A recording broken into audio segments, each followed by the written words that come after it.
Thank you, Jim. Well, good morning and aloha. The Asia Pacific Center for Security Studies team is absolutely delighted to be back in Canada, working with the Navy League of Canada and the Royal Canadian Navy.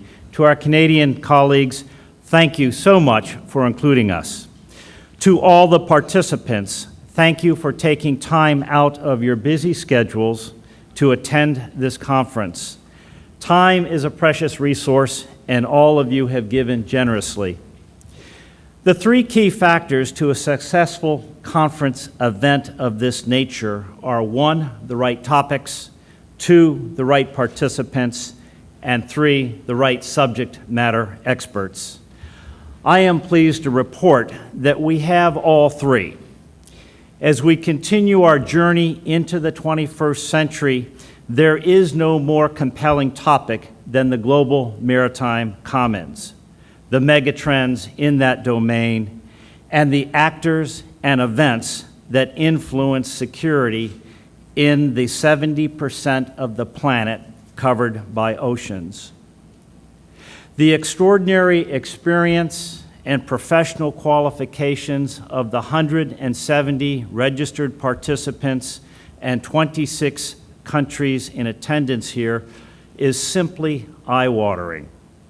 And finally, our roll call of contributing scholars is absolutely world-class. You are all familiar with National Geographic and their documentaries on apex predators. This conference brings together the apex scholars and practitioners of maritime affairs. Simply stated, this event brings together the world's finest maritime scholars and practitioners.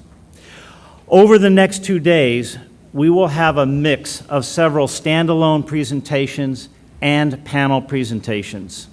Our 6 panels address the following topics: the naval rebalance to the Pacific, developments in the Indian Ocean, building the fleets of tomorrow, the expansion of economic and commercial activities at sea, navigating maritime disputes, and technology and naval operations. Each panel will start with an introduction of the panel topic and brief introduction of panel members by the moderator. The thematic focus of our first panel is the naval rebalance to the Pacific. Our 3 panelists will have approximately 15 minutes for their presentations. The 3 presentations will be followed by Q&A. As important as the presentations are, the most important value of the panel experience is in the discussion that follows the formal presenter remarks. In this regard, I would ask all to remember our guiding principle of mutual respect. We encourage the most candid and robust discussion, but it must be conducted within the lifelines of mutual respect. For audience participants, I would request that you write down your comments and questions, so at the conclusion of all 3 presentations, we can transition smartly to discussion. And finally, to all our panelists, you are very respectfully requested to abide by the timelines. All of you have the same challenge. You only have 15 minutes or so to present on topics that merit much more time. Please use your limited speaking time to highlight your key points. We will further explore these points during Q&A. When you get the hook by your moderator, please relinquish the microphone.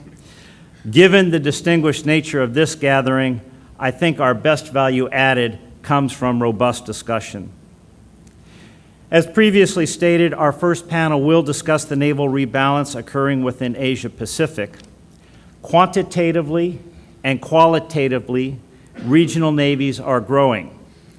For the first time since World War II, regional actors are now investing in their navies the way they have historically invested in their armies. Why the change? How is this change manifesting itself, and what does it mean to the region? How is the maritime security condition set changing? Do we see the classic security dilemma or spiral model developing? Do we need to worry about the Thucydides trap? Here to help us understand the naval rebalance are Dr. Geoffrey Till, Director of the Corbett Center for Maritime Policy Studies at King's College London, Professor Dong Wang, Director of the Center for Northeast Asian Strategic Studies and Director, School of International Studies at Peking University, and Rear Admiral Gojiro Watanabe, Director General of Operations and Plans from the Japan Maritime Self-Defense Force. Dr. Till is internationally renowned and regularly speaks at staff colleges and academic conferences around the world. Professor Wang has provided foreign policy consultation to China's State Council and Ministry of Foreign Affairs and writes extensively on Chinese foreign policy. Rear Admiral Watanabe has commanded at all levels of the Japanese Self-Defense Force, served in Operation Enduring Freedom, and has been involved in various U.S.-Japan defense planning and bilateral discussions. More detailed biographies of all three panelists are contained in your conference booklet. We have our strategic focus for panel one. We know our presenters, so let's get at it. Dr. Till, for the next 15 minutes, you have the deck and the con. Thanks very much, Carleton. What a challenge. I think the US rebalance towards the Asia-Pacific region has to be seen in context. And I think you can see three different kinds of naval rebalance going on. How each of them develops depends in large measure on the other two. The first is quite clear, and that's what I would call the balance or rebalance between the maritime and the territorial or continental. For all the emphasis these days on the manifold territorial and human problems of the Middle East, there is a strategic shift taking place towards the maritime globally. And what is going on in the Asia-Pacific is not unique to that area. It's a global development. And a number of global reasons explain why that is the case. And the first and the most obvious is this.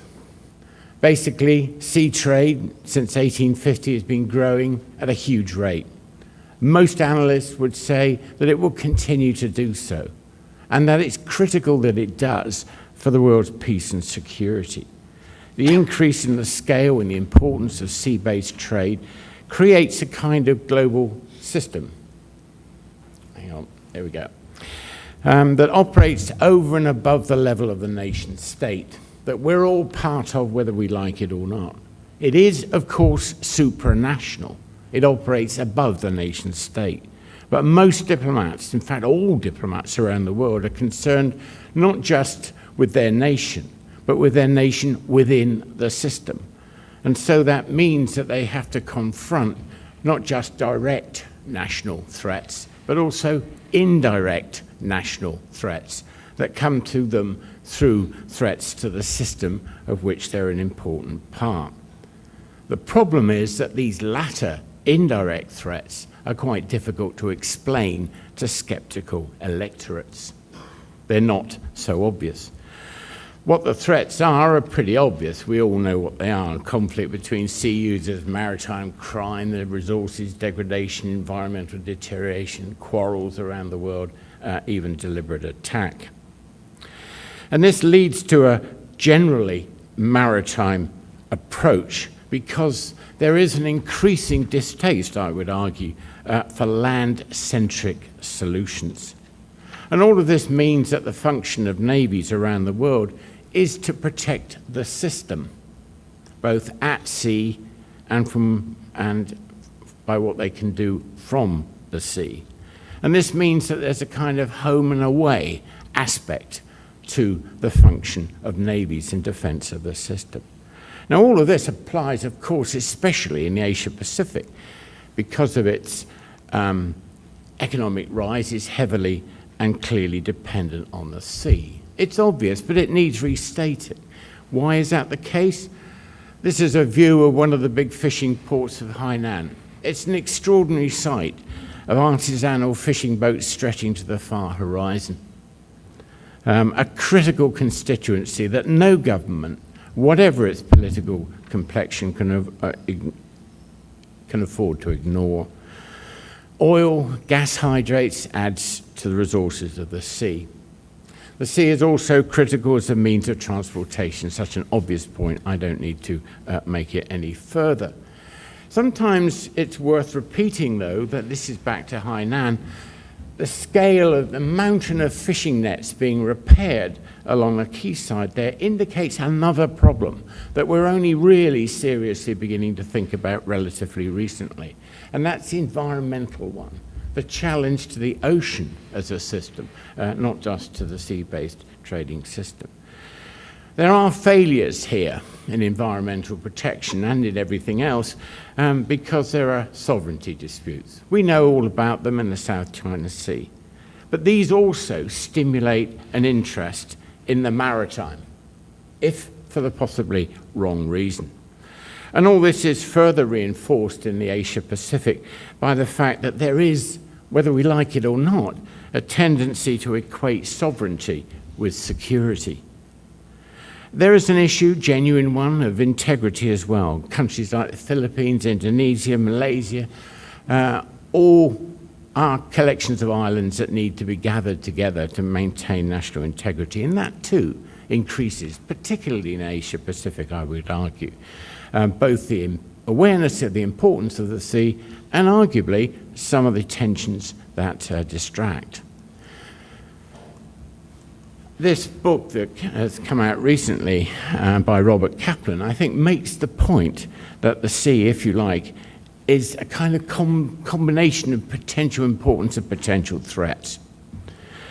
And the tensions are illustrated, if you like, by the second rebalance I want to talk about, which is basically the rebalance between naval cooperation, maritime cooperation, and maritime competitive behavior that we just heard about by the last speaker. Now, some would argue that actually there is a worsening of the situation, like those students in Honolulu when they first arrived. There is a shift going on in the Asia-Pacific towards the competitive uses of sea power. And it's easy to see why they should think so. If you look at evidence like this, for example, the water fights going on sometimes in the East China Sea between the Coast Guard forces of the various claimants to the East China Sea illustrates the point of tension. It looks tremendous fun, but it's highly dangerous in terms of what might happen if there's an accident. And this has also led some to argue that there is at least a potential for a degeneration towards a naval arms race in the region, with the arrival of submarines in particular, often being fingered, if you like, as a cause for particular concern because they're expensive, they're dangerous, they're difficult to operate in some of the most contested seas, and there's always the prospect of accident and misperception. Future arms races and all that will bring, according to some, are a real concern that we should be worried about. And this is kind of reinforced by the occasional episode like this. This is the ROK Navy corvette, the Chonan, now a kind of shrine to the memory of those people who lost their life in this particularly deadly example of bilateral tensions in the area. The third naval rebalance is the much more specific one that's really the theme of this particular panel. And that's the rebalance between, in some ways, the rebalance between the United States and China, given the rise of the Chinese Navy and its Coast Guard forces. Alongside all of this, because both the US and China, in important respect, maritime powers with considerable maritime interests, they're affected by everything that I've been talking about before. It is, of course, a mix of competitive and cooperative factors. And we should never forget that some of the basic things that join the United States and China together are indeed cooperative. Interdependence, and so a clear interest in the avoidance of conflict, and particularly between them. They're both concerned and basically dependent on the effective working of the system. They both cooperate, if you like, in response to common threats. Here's the departure of the first Chinese squadron to the counter-piracy mission off Somalia. We can all see this, that there is much more cooperation between these two budding rivals than there was, shall we say, between Britain and Germany before the First World War, that other great example of a naval arms race. But nonetheless, there are competitive factors too. One of them, often ascribed by academics like me, is the natural dynamics of great powers. When one power is rising, it creates tensions in the system, whether you like it or whether you don't. And it creates problems that need to be resolved. There are the historic associations that these powers have in the Western Pacific, which are different and which conflict. Maybe a Chinese preference for some kind of Monroe Doctrine with Chinese characteristics in the Western Pacific, conflicting with the United States' typically Western concern with open access to all areas of the sea. Differing strategic cultures because of differing strategic experience, and maybe the clash of regional and global perspectives between these two countries as well. All of this takes a maritime form because these two are maritime powers. And inevitable developments create tensions, again, whether you like it or whether you don't. This picture, for example, of the Halong base in the bottom of Hainan, for example, illustrates the problems. It's one of those factors that's perfectly understandable, perfectly predictable, but nonetheless puts extra pressure on problems in the South China Sea. And this conflicts with the United States' concerns, as I said, with secure access, the challenges, if you like, of sea denial strategies of one sort or another. These are global preoccupations, the preoccupations of a typically global power that's historically used to be a global power. But again, unfortunately, it's got associated with the China-United States relationship. Look, for example, at one of the most authoritative books on the air-sea battle, and notice the subtitle. The way that effectively, whether you like it or whether you don't, this translates out into tension. However much Americans might like to say that area denial is not an issue specifically related to the Western Pacific. If you're in Beijing, it's hard really, I think, to believe that, particularly if you have these kinds of conceptions about your near seas. Another possible source of tension between the two has already been alluded to, and that's, if you like, a related tension over ideas, particularly American perspectives on the freedom of the seas. That's Mahan. There are, of course, concerns that maybe not everybody agrees with that in practice. And these tensions, if you like, are further exacerbated by entanglements in local disputes, like the one, for example, taking place recently between Vietnam and China. There is therefore a tendency to fear that this could drag the United States in and so further exacerbate the relationship between the two. So what's my conclusion on this particular balance between China and the United States? Well, it seems to me very likely that in the immediate future it's going to be pretty bumpy. It would be naive to expect anything else, partly because of preoccupations with the South China Sea and the East China Sea. But it seems to me in the longer term, the growth in interdependency, the growth in general familiarity with each other's ideas and perceptions and sensitivities, things will improve. And I would argue that there's likely to be a degree of strategic convergence between the two in any case, particularly as China becomes more maritime, a development that I would argue is to be welcomed. I said the three were interdependent. The growth of sea-based maritime independence will have a beneficial effect on both the other two rebalances I've talked about. But they could also be partly derailed by it, and unless concrete actions are taken. So I would echo the last speaker in saying this is something we need to think about. And when I say we, I don't just mean the people of the Asia-Pacific region. I mean the world generally, because this does have global consequences. These are developments that are heavily maritime. They're developments that affect everything else. We know that there's a shifting maritime balance anyway, if you like, a fourth naval rebalance taking place between East and West. In this current decade, for the first time in 400 years, the countries of East Asia are spending more on navies than the old West is. And that's really significant. And of course, that raises the issue of what the reactions of the new outsiders, if you like the European Union, should be to all of this, and where that places their priorities in deciding how to respond to what's happening in the naval rebalance. Thank you very much for your attention.